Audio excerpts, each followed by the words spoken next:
Hi all, എല്ലാവർക്കും പുതിയ വീഡിയോയിലേക്ക് സ്വാഗതം. കഴിഞ്ഞ വീഡിയോയിൽ നമ്മൾ നാർസിസത്തെക്കുറിച്ചാണ് പറഞ്ഞത്. നാർസിസത്തെക്കുറിച്ചുള്ള അടുത്ത സെക്ഷനാണ് ഇന്നത്തെ വീഡിയോയിൽ പറയുന്നത്. എന്താണ് നാർസിസം എന്ന് ഏകദേശം എല്ലാവർക്കും മനസ്സിലായിട്ടുണ്ടല്ലോ. നാർസിസം എന്ന് പറയുമ്പോൾ നിങ്ങളുടെ മൈൻഡിൽ വരുന്നത് വളരെ അരഗൻ്റായ, വളരെ മുൻകോപം കൂടിയൊരു വ്യക്തി, പെട്ടെന്ന് ദേഷ്യവും എടുത്തുചാട്ടവും ഒക്കെയുള്ള ഒരാൾ. പക്ഷേ നാർസിസം ഒരു വിധത്തിൽ അല്ലെങ്കിൽ ഒരു തരത്തിൽ മാത്രമല്ലാട്ടോ ഉള്ളത്. നാർസിസം 5 തരത്തിലുണ്ട്. അതിൽ ഒന്നാമത്തേതാണ് ഓവർട്ട് നാർസിസം. എന്താണ് ഈ ഓവർട്ട് നാർസിസം? ഈ ഓവർട്ട് നാർസിസമാണ് പൊതുവെ ഏറ്റവും അധികം കാണുന്നത്. സ്വയം ആത്മപ്രശംസ നടത്തി ഞാനൊരു സംഭവമാണെന്ന് വിചാരിച്ച് നടക്കുന്നവരാണ് ഓവർട്ട് നാർസിസ്റ്റുകൾ. നല്ല അഹങ്കാരികളാണെന്ന് നമുക്ക് തോന്നും. അഹങ്കാരികളാണെന്ന് തോന്നുകയല്ല കേട്ടോ, അവർ നല്ല അഹങ്കാരികളാണ്. സ്വയം ആരാധിക്കുന്ന വ്യക്തികൾ അഥവാ ആത്മ ആരാധനയുള്ള വ്യക്തികളാണ് ഇവർ. അവനവൻ ചെയ്ത കുറ്റം പോലും യാതൊരു മടിയോ കുറ്റബോധമോ ഇല്ലാതെ മറ്റുള്ളവരിൽ അടിച്ചേൽപ്പിക്കാൻ വല്ലാത്ത കഴിവാണ് ഇവർക്ക്. ഇതിന് പറയുന്നൊരു പേരാണ് ഗ്യാസ് ലൈറ്റിംഗ്. അതിനെക്കുറിച്ച് വിശദമായി നമുക്ക് പിന്നീട് പറയാം. തീരെ സിമ്പതി ഇല്ലാത്ത ആൾക്കാരായിരിക്കും ഈ ഓവർട്ട് നാർസിസ്റ്റുകൾ. വളരെ മനോഹരമായി നമ്മുടെ ബ്രെയിൻ മാനിപ്പുലേറ്റ് ചെയ്യാൻ ഇവർക്ക് പ്രത്യേക കഴിവാണ്. ഇവരുടെ ഇരയെ, പ്രധാനമായി പറഞ്ഞാൽ ഇവരുടെ പാർട്ട്ണറെ നന്നായി കൺട്രോൾ ചെയ്യാനുള്ളൊരു കഴിവ് ഇവർക്ക് പ്രത്യേകമുണ്ട്. ഈ ഗണത്തിൽപ്പെട്ടവരാണ് ഓവർട്ട് നാർസിസ്റ്റുകൾ. പൊതുവെ ഏറ്റവും അധികം നമ്മുടെ സമൂഹത്തിൽ കാണുന്നത് ഓവർട്ട് നാർസിസ്റ്റുകളാണ്.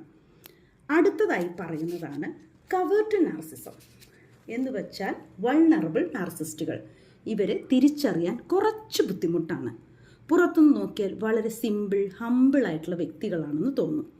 ഈ ഓവർട്ട് നാർസിസ്റ്റുകൾ കുറച്ച് സുപ്പീരിയോറിറ്റി കോംപ്ലക്സ് ഉള്ളവരാണെങ്കിൽ ഇവർ ഭയങ്കര ഇൻട്രോവേർട്ടായിട്ടുള്ള ഇൻഫീരിയോറിറ്റി കോംപ്ലക്സ് ഉള്ളവരാണ്. ഇവർക്ക് ഒന്നും വേണമെന്നില്ല, പക്ഷേ എല്ലാം ഇവരെ അങ്ങോട്ട് തേടി ചെല്ലണം. എന്നെ ബഹുമാനിക്കണം, എനിക്കൊരു പ്രത്യേക സ്ഥാനം നൽകണം, ഞാനൊരു സ്പെഷ്യലാണ് എന്ന് ചിന്തിക്കുന്ന ആൾക്കാർ. ഒരു ഉദാഹരണം പറയുകയാണെങ്കിൽ, അവരൊരു കല്യാണ ഫംഗ്ഷന് പോയെന്നിരിക്കട്ടെ. അവരെല്ലാവരുടെ അടുത്തും ഓടിച്ചെന്ന് സംസാരിക്കുകയൊന്നുമില്ല, മൂലയ്ക്ക് മാറി നിൽക്കും. എന്നിട്ട് നമ്മൾ ചെന്ന് അങ്ങോട്ട് സംസാരിച്ചോളാം. സംസാരിച്ചില്ലെങ്കിലോ ഇവരുടെ പാർട്ട്ണറുടെ അവസ്ഥ വളരെ ദയനീയമായിരിക്കും. എന്നോട് അവർ മിണ്ടിയില്ല, നോക്കിയില്ല, അല്ലെങ്കിലും നിൻ്റെ വീട്ടുകാരിങ്ങനെയാണ്, എന്നെ തീരെ ബഹുമാനമില്ല, വിലയില്ല, ഇത്തരമുള്ള കമൻറ്റുകൾ ഉറപ്പായി ഇവർ പറഞ്ഞിരിക്കും. ഇവരെയാണ് നമ്മൾ വൾണറബിൾ നാർസിസ്റ്റുകൾ എന്ന് പറയുന്നത്. അടുത്തത് കുറച്ച് കൂടിയനാണ് മാലിഗ്നന്റ് നാർസിസ്റ്റുകൾ. നമ്മുടെ സമൂഹത്തിൽ ഇവരുമുണ്ട്.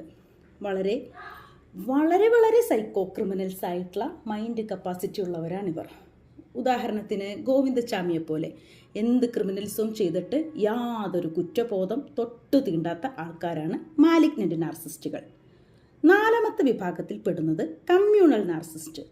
ഭയങ്കര കെയറിങ് ആണ് എന്ന് വച്ചാൽ വീടിനെ അല്ലാട്ടോ, സമൂഹത്തിൽ ജനങ്ങൾക്ക് വേണ്ടി എന്തും ചെയ്യും. എന്നാൽ സ്വന്തം അമ്മയോ അച്ഛനോ സുഖമില്ലാണ്ട് കിടന്നാൽ തിരിഞ്ഞു നോക്കില്ല.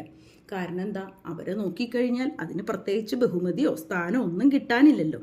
അതുകൊണ്ട് സമൂഹത്തിൽ വളരെ നല്ല രീതിയിൽ വിലസി പേരെടുക്കാൻ ഇവർക്ക് ഭയങ്കര ഇഷ്ടമാണ്. അടുത്തത് സൊമാറ്റിക് നാർസിസ്റ്റ് അഥവാ 5ാമത്തെ ഗണത്തിൽ പെടുന്നവർ. അവരെത്രക്കാരാണെന്ന് നിങ്ങൾക്കറിയോ? ശരീര സൗന്ദര്യത്തിൽ ഭയങ്കര അഭിമാനമുള്ളവരാണ്.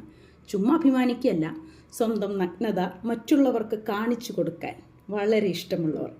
കുറച്ചും കൂടി വിശദീകരിച്ച് പറഞ്ഞാൽ, സോഷ്യൽ മീഡിയസിൽ സ്വന്തം ശരീരത്തിൻ്റെ കുറച്ചു ഭാഗങ്ങളൊക്കെ കാണിച്ച് ഫോട്ടോസൊക്കെ ഇട്ട് ആളുകളുടെ കുറച്ചു അവരിഷ്ടപ്പെടുന്ന രീതിയിൽ ഇക്ലിപ്പെടുത്തുന്ന മെസ്സേജുകളൊക്കെ കേൾക്കാൻ ഇഷ്ടപ്പെടുന്ന ആൾക്കാരാണ് സൊമാറ്റിക് നാർസിസ്റ്റുകൾ.